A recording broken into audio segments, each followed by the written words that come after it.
हरे कृष्ण। राधे राधे। यमराज और डाकू की कथा।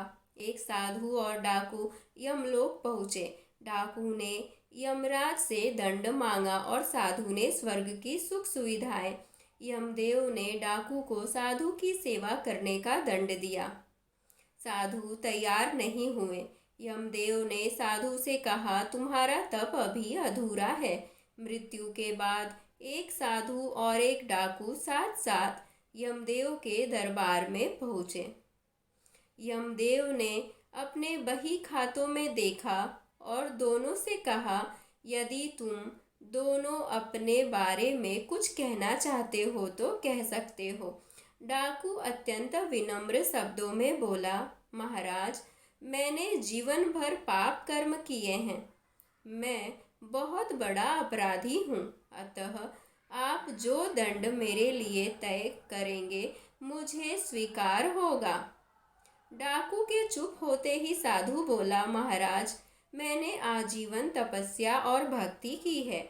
मैं कभी असत्य के मार्ग पर नहीं चला। मैंने सदैव सत्य कर्म ही किए हैं। इसीलिए आप कृपया कर मेरे लिए स्वर्ग के सुख साधनों का प्रबंध करें। यमराज ने दोनों की इच्छा सुनी और डाकू से कहा, तुम्हें दंड दिया जाता है कि तुम आज से इस साधु की सेवा करो। डाकू ने सिर झुकाकर आज्ञा स्वीकार कर ली।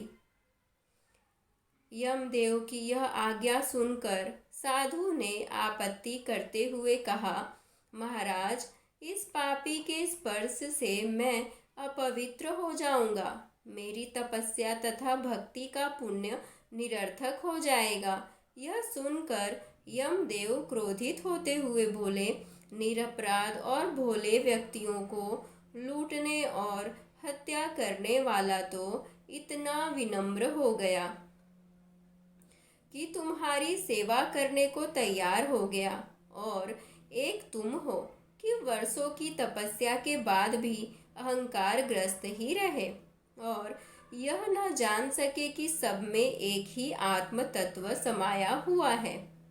तुम्हारी तपस्या अधूरी है, अतः आज से तुम इस डाकू की सेवा करो। हरे कृष्ण। राधे राधे।